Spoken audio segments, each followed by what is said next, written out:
Glória a Deus. Vamos ficar de pé, em reverência à palavra. E eu convido os irmãos a abrirem no livro do profeta Oséias, capítulo de número 4.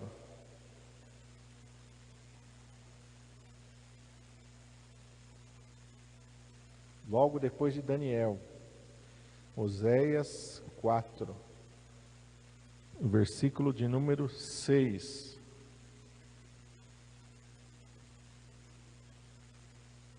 Amém? Todos acharam? Está escrito assim: o meu povo foi destruído, porque lhe faltou o conhecimento.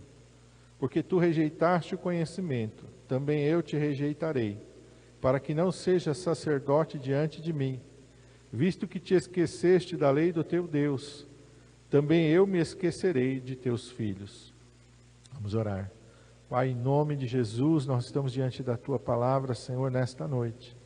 Esta palavra, Senhor, que o Senhor enviou, Pai, assim como o Senhor enviou o anjo para dar uma resposta para Daniel.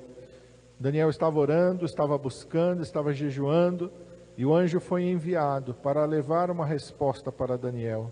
Nós cremos que o teu Espírito Santo nesta noite, Pai, traz esta palavra como resposta para cada um de nós, ó Pai. Que os nossos corações estejam abertos, os nossos ouvidos atentos, para ouvir tudo aquilo que o Senhor tem para ministrar aos nossos corações, e que a tua vontade seja feita, Senhor, nas nossas vidas. Nós te pedimos em nome de Jesus. Amém. Os irmãos podem se assentar.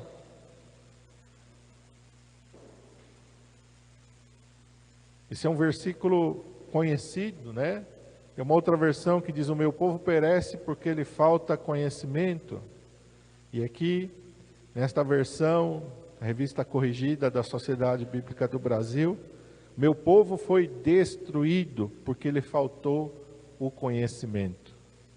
E quando eu estava lendo esse versículo e meditando, eu me lembrei que há uns anos atrás eu fiz um curso no Senai de operador de empilhadeira.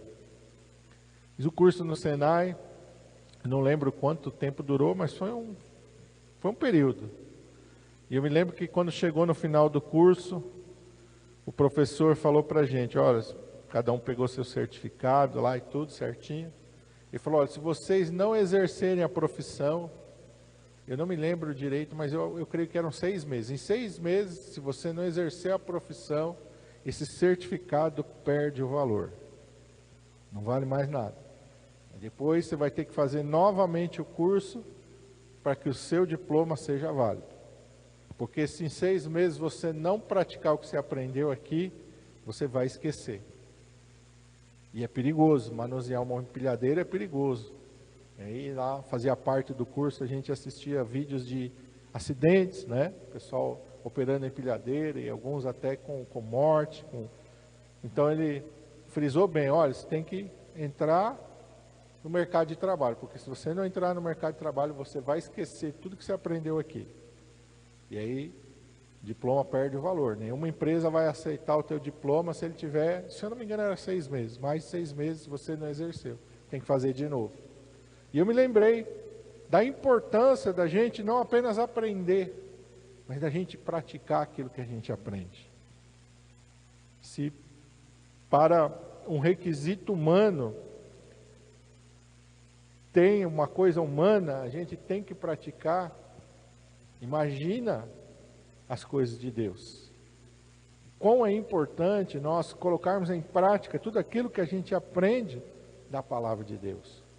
Porque Deus aqui, o profeta, está enviado para os filhos de Israel. E a gente sabe que eles aprendiam a lei de Moisés. Até hoje aprende, desde pequenininho aprende. Quando Paulo vai falar de Timóteo, ele fala: desde a tua meninice sabes as sagradas letras. Porque Timóteo era filho de judeu, aprendia desde pequenininho. Só que se a gente aprender e não praticar, não faz diferença na nossa vida. Eu brinco até e falo: quando a gente morrer e chegar no céu, não vai ter uma prova de conhecimentos bíblicos para ver se a gente está aprovado ou não. Nós não vai aplicar um vestibular da salvação, né? Um Enem da salvação. Você tirou tanto, você vai para o céu. Tirou menos, está reprovado. Não é isso que Deus pede de cada um de nós. O que Deus pede de cada um de nós é a prática da sua palavra, a obediência da sua palavra. O povo que conhecia a palavra de Deus, que foi instruído na palavra de Deus, mas por falta de conhecimento, e o conhecimento não é de ouvir falar, o conhecimento é de praticar, é de viver. A gente tira a carta de motorista, mas se a gente ficar muito tempo sem dirigir, a gente vai esquecer algumas coisas. A gente pode até saber, mas se a gente não praticar, a gente vai esquecendo de muitas coisas. Então a importância da palavra de Deus é essa. A prática constante da palavra de Deus e a leitura diária da palavra de Deus é que vai transformar a nossa vida. Nós vamos ser transformados, não por aquilo que nós apenas ouvimos falar, mas nós somos transformados por aquilo que entra dentro da nossa vida e nós aplicamos no nosso ser. Uma coisa que o Senhor colocou aqui é, quando nós colocamos a palavra de Deus de lado, o mal prevalece. Quando a palavra de Deus ela é desprezada, ela é simplesmente ignorada. No versículo 1, Deus começa falando aqui, através do profeta ao povo: ouvi a palavra do Senhor, vós filhos de Israel, porque o Senhor tem uma contenda com os habitantes da terra, porque não há verdade, nem benignidade, nem conhecimento de Deus na terra. Só prevalece, versículo 2, o perjurar, o mentir, o matar, o furtar, o adulterar, e há homicídios sobre homicídios. Não parece os dias que nós estamos vivendo? Esse versículo 2 aqui, principalmente, só prevalece perjurar, mentir, né? Jurar falsamente é o perjurar, mentir, matar, furtar. Parece que nós estamos vendo um raio-x dos nossos dias. E por que que nós vemos isso? Porque a palavra de Deus foi colocada de lado. Foi ignorada a palavra de Deus. Deus fala no final do versículo 1, eles não têm conhecimento de Deus. Mas como que eles não têm o conhecimento de Deus? Se eles ouvem a palavra de Deus, eles ouviam a palavra de Deus. Esse conhecimento que Deus está falando é um conhecimento de intimidade, é de convivência. Quando você ouve a palavra de Deus, mas você não coloca em prática, você não se torna íntimo de Deus. Você não convive com Deus. Nós só passamos a conviver com Deus quando nós ouvimos a sua palavra e colocamos em prática. Aí nós nos tornamos íntimos de Deus. E aí nós passamos a conviver com Deus. Porque Deus se revela a nós através da sua palavra. É através da sua palavra que Deus se revela a nós. E Deus dá tanta importância à sua palavra que Ele fez questão que ela fosse registrada para nós. Nós temos uma Bíblia na mão, não é porque algum ser humano pensou, não, olha, seria bom se a gente registrasse, para que ele passasse adiante. Não, Deus fez questão de registrar a sua palavra. Quando nós vemos lá no começo, Moisés subindo no monte, Deus fala assim, olha, vou registrar em tábuas de pedra. Por que em tábuas de pedra, irmão? Para durar. Para que não fosse esquecido, largado, abandonado, era para durar. Deus escreveu em tábuas de pedra para que fosse durado, tinha que ser colocado ali dentro da arca. Mas Deus está dando ali como simbologia de algo que deveria ser guardado, venerado e praticado. Deus tem um compromisso muito grande com a sua palavra. E Deus fez questão que esta palavra fosse registrada e que essa palavra chegasse até nós. E nós não podemos olhar e dizer, ah, que legal, oh, que bom que a Bíblia chegou até nós, mas olha, eu não concordo com o que está escrito aqui. Não.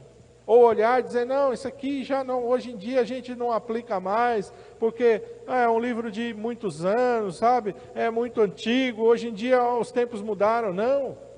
A palavra de Deus é eterna. Jesus disse, os céus e a terra passarão, mas as minhas palavras não passam. Não passa, a palavra de Deus não passa. Porque é uma palavra eterna, porque é uma palavra viva, poderosa. Quando nós olhamos para a palavra de Deus, nós vamos enxergar a natureza humana. Por isso que o versículo 2 aqui que nós lemos, parece a descrição dos nossos dias, porque o ser humano ele foi mudando e evoluindo por fora, mas por dentro ele permanece o mesmo.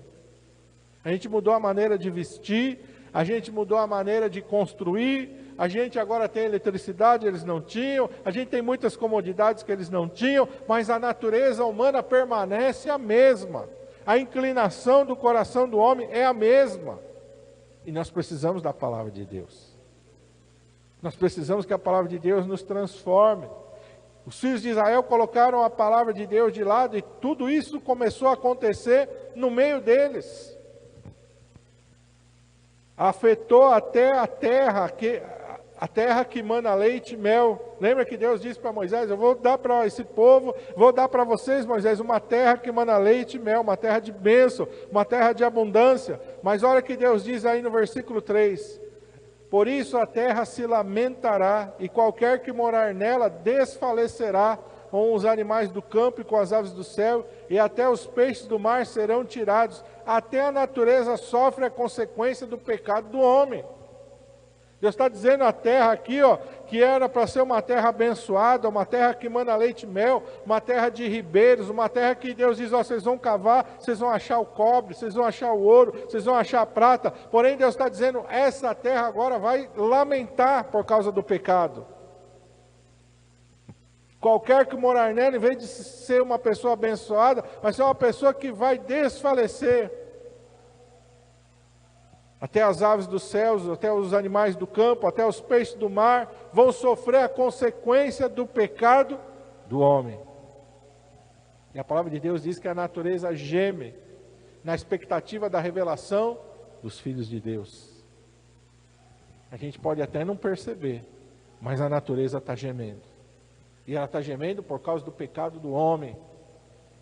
A natureza, ela está sofrendo as consequências por causa do pecado do homem. O homem, quando o pecado se multiplica, ele amaldiçoa a terra. A terra, em vez de produzir, o que aconteceu com Adão e com Eva quando eles pecaram lá no começo? Deus diz: olha, maldita é a terra por causa de você, Adão. Ela vai produzir espinhos, ela vai produzir abrolhos, ela vai produzir agora um monte de pragas por causa do teu pecado, consequência do teu pecado. Consequência da tua transgressão. Essa semana aqui a gente viu a notícia lá do Mato Grosso, que a onça matou um caseiro lá, comeu o homem lá, né? Coisa triste, né? Por que isso, irmão? Maldade do homem. Não vou dizer que a maldade específica daquele que eu não conheço, não sei a vida dele, mas a gente sabe que é a maldade do homem. Consequência de pecado do homem e os desastres acontecendo aí, né? Natureza gemendo, a terra está gemendo. Deu um terremoto na Turquia agora, foi acho que ontem, e faz pouco tempo que deu outro lá em Mianmar, na Tailândia. As dores de parto estão acontecendo porque o homem continua com seu coração mau. Passou aí a pandemia e parece que a maldade se multiplicou. O povo vai para as orgias, vai para a imundícia. Com tanta coisa acontecendo, era para o ser humano estar se voltando para Deus. Mas muitos não estão nem aí. Muitos até ficam com raiva quando vê alguém pregando, quando vê alguém falando da palavra de Deus. Você começa a pregar, você começa a falar de Deus, daqui a pouco tem alguém com raiva de você.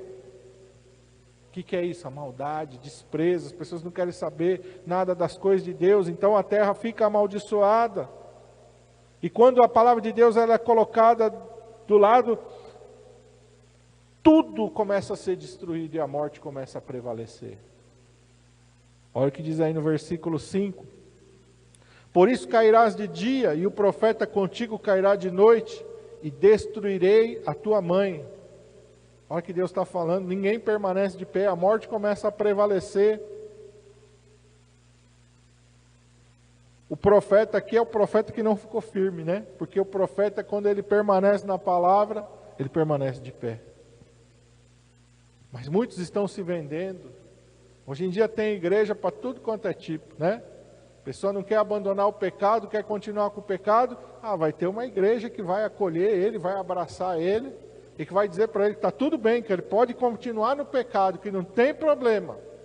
Que errado é quem está pregando que aquilo tem que ser deixado, que a vida tem que ser transformada. Errado é ele, não, permanece no seu pecado mesmo. Esse é um profeta que já caiu. E as pessoas às vezes que ficam seguindo profetas caídos. Pessoas que vão abraçar o pecado, pessoas que vão falar aquilo que as pessoas querem ouvir. E Jesus disse uma coisa muito séria: se um cego guiar outro cego, o que vai acontecer? Ambos vão cair no buraco, ambos vão se perder. Então o perigo não está só no falso profeta, o perigo também está para quem está seguindo o falso profeta, porque ele vai terminar da mesma maneira que o falso profeta. O falso profeta vai se perder, e quem está seguindo o falso profeta vai se perder também. E às vezes a pessoa fica lá por um costume, por uma religiosidade, ou por uma amizade, ou por uma conveniência. Não, irmãos, nós temos que buscar a palavra de Deus, nós temos que buscar a fidelidade da palavra de Deus. A palavra de Deus, ela não é um travesseiro. Eu não lembro quem falou agora, mas foi um grande pregador. Ela é uma espada. A espada do Espírito é o quê? A palavra de Deus. Não dá para fazer carinho com a espada, dá? Você vai pegar o Pedrinho, uma criança, e dar uma faca para ele brincar? Não. Por quê? Ela corta, ela fere. A palavra de Deus é para ferir. Mas não é para ferir a gente, é para ferir o pecado. É para ferir a maldade. É para tirar, é como o bisturi do médico, né? O bisturi é afiadíssimo, né, Denise? Dá nem para brincar com aquilo lá, né? Mas para quê? Ele é feito para curar, não é para matar. A palavra de Deus, ela vem afiada. Ela vem para nos curar, ela vem para chegar lá no fundo, aleluia. Lá onde está a raiz do pecado, lá onde está a raiz da maldade, e arrancar, extirpar aquele mal da nossa vida. Ela tem que nos incomodar. A palavra de Deus tem que nos incomodar. Ela tem que arrancar da nossa vida tudo aquilo que não presta.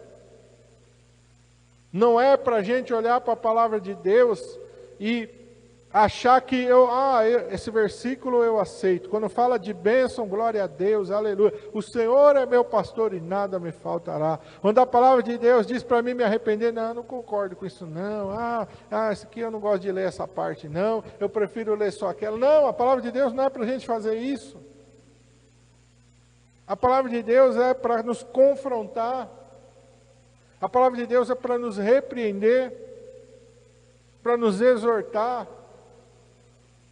É para realmente fazer aquilo que nós, por nós mesmos, não somos capazes de fazer, que é enxergar o nosso pecado, que é enxergar o nosso erro. O homem por si só é incapaz de enxergar o seu pecado. É somente através da palavra e do Espírito Santo. Por isso, Jesus diz que a função do Espírito Santo é convencer o homem do pecado. O Espírito Santo nos convence do pecado, mas o Espírito Santo vai nos convencer do pecado quando nós olhamos para a palavra de Deus. Aí ele vai apontar o pecado na nossa vida. Davi pecou, a palavra de Deus diz que ele adulterou com Batseba. E o pecado, ele traz um entorpecimento. Davi estava ali convivendo com o pecado e achando que a vida dele estava normal. Mas o Espírito Santo usou o profeta Natã para ir lá falar com Davi, e o profeta Natã ali transmite a palavra de Deus para Davi, e Davi então se incomoda vendo aquilo, e ele pensa que a palavra de Deus está falando de outra pessoa, ou na verdade a palavra de Deus está falando dele, e ele fica indignado, ele diz: quem é esse homem digno de morte? Tem que morrer esse homem.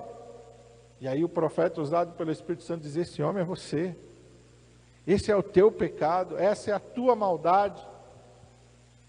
E aí Davi então se arrependeu, caiu em si.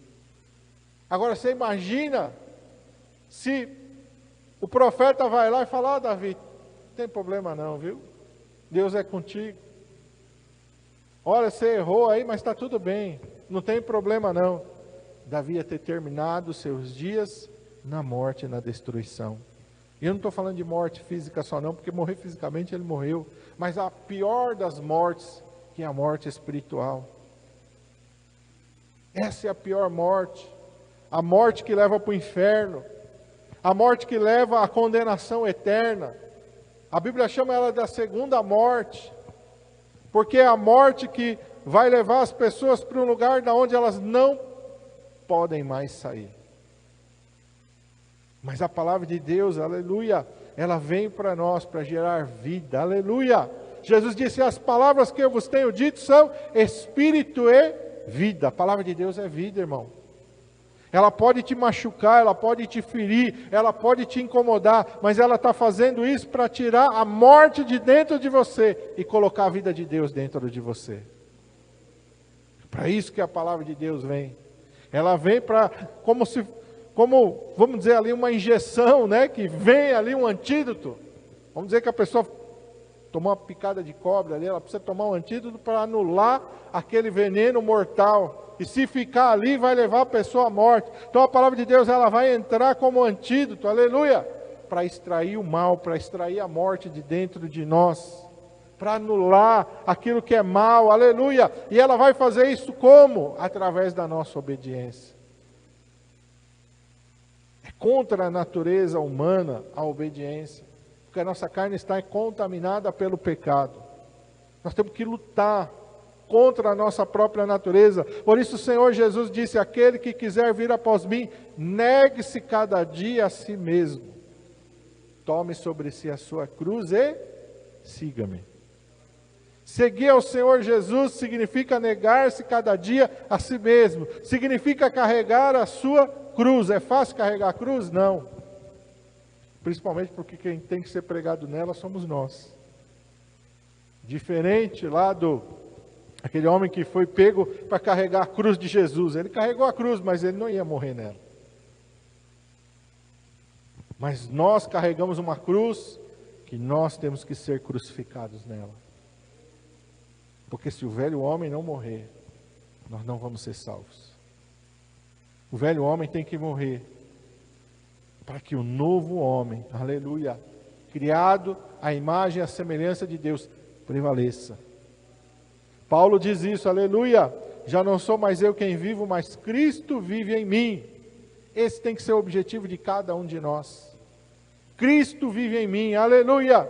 E Cristo tem que governar a minha mente, Cristo tem que governar o meu coração, Cristo tem que governar os meus olhos, os meus ouvidos, Cristo tem que governar a minha boca, as minhas mãos, os meus pés, Cristo tem que governar as minhas ações, a minha maneira de pensar, de falar, de sentir e de agir. Eu não posso viver para satisfazer a minha vontade. A partir do momento que eu entreguei minha vida para Cristo, eu tenho que viver para satisfazer a vontade de Deus. E aonde eu encontro a vontade de Deus? Na Bíblia. O cenário aqui é de destruição e de morte, a repreensão, porque o povo está desprezando a palavra de Deus. Mas eu quero convidar você agora para ir para o Salmo 1. Olha o contraste, olha a diferença. Quando você coloca a palavra de Deus no centro da tua vida, e quando você vive os princípios da palavra de Deus, as palavras vão ser completamente diferentes. E é isso que Deus quer fazer na nossa vida. Deus quer fazer na nossa vida aquilo que está no Salmo 1. Mas para que aquilo que está escrito no Salmo 1 aconteça na nossa vida, nós temos que praticar aquilo que o salmista praticou. Aleluia! E ele começa dizendo assim: bem-aventurado o varão que não anda segundo o conselho dos ímpios. O mundo não pode me influenciar. O mundo não pode governar a minha vida.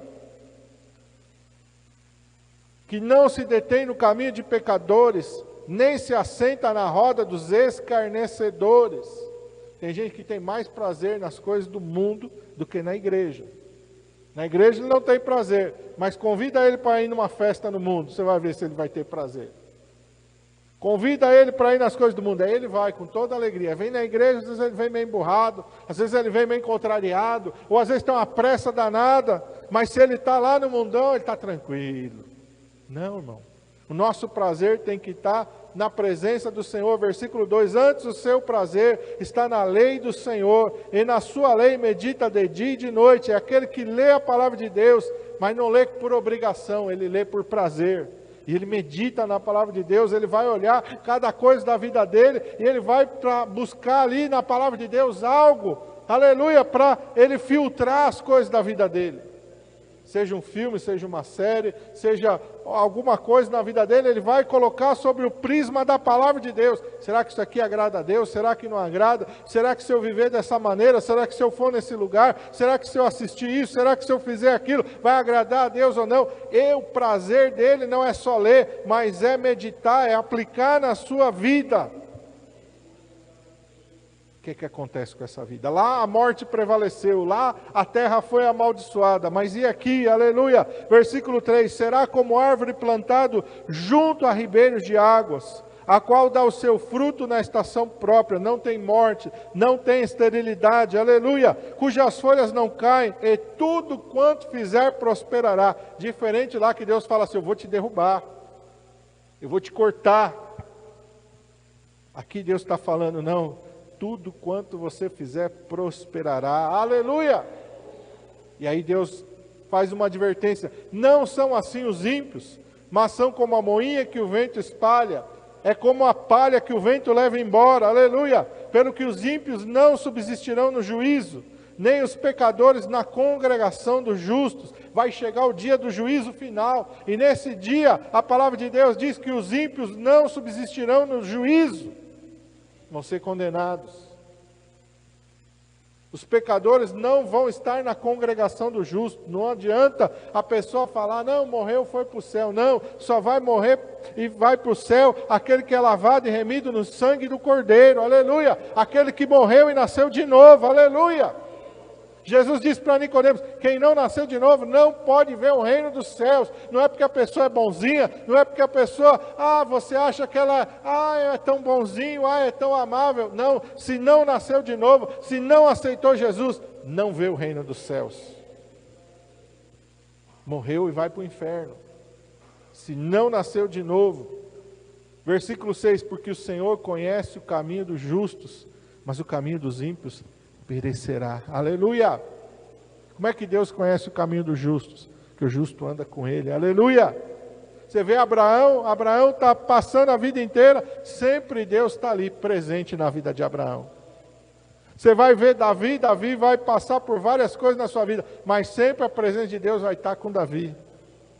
Você vai ver a vida de José do Egito, ele vai vendido como escravo para o Egito, mas a Bíblia vai dizer, e Deus vai com ele lá na casa de Potifar, ele vai na prisão, diz, e o Senhor foi com ele lá na prisão, aleluia, porque o Senhor conhece o caminho dos justos, aleluia. Nós andamos com Deus, quando nós andamos na palavra, quando nós andamos na obediência, Deus está com a gente. E Deus está com a gente para quê? Para nos guardar de todo mal, para nos livrar das ciladas do inimigo. O Senhor está conosco para nos abençoar. O Senhor está conosco para manifestar o poder e a glória dEle na nossa vida, para nos curar, para nos fortalecer, para nos sustentar, para operar milagres e sinais e maravilhas na nossa vida. Aleluia! Ele conhece o nosso caminho. Aleluia! Ele sabe que nós vamos andar no temor, na obediência. Ele sabe que nós vamos andar na palavra. Ele sabe, aleluia. Ele tem prazer de andar junto com a gente, aleluia. Mas o caminho dos ímpios é aquilo que a palavra de Deus diz. Há caminho que ao homem parece ser direito, mas os seus fins são caminhos de morte. Mas a vereda dos justos, diz a palavra de Deus, é como a luz da aurora. Vai brilhando cada vez mais até ser dia perfeito, aleluia, porque ela vai nos levar para o céu, porque ela vai nos levar para a glória celestial, aleluia. Tem uma diferença muito grande entre Oséias capítulo 4 e o Salmo 1, e toda essa diferença, aleluia, tem a ver com a obediência, tem a ver com a submissão à palavra de Deus, tem a ver com aquilo que a gente prioriza na nossa vida. A prioridade da nossa vida tem que ser a palavra de Deus. Tem que ser as coisas de Deus. Jesus nos ensinou a buscar o reino de Deus e a sua justiça em primeiro lugar. E todas as outras coisas nos serão acrescentadas. E Jesus fala isso logo após ele ensinar que os passarinhos são cuidados por Deus, os lírios, as flores são cuidados por Deus. E ele diz, nós temos muito mais valor do que passarinhos. Nós temos muito mais valor do que plantas. Aleluia! E se nós priorizarmos o reino de Deus e a sua justiça, nós vamos comer o melhor desta terra. Amém? Glória a Deus, vamos ficar de pé, vamos orar.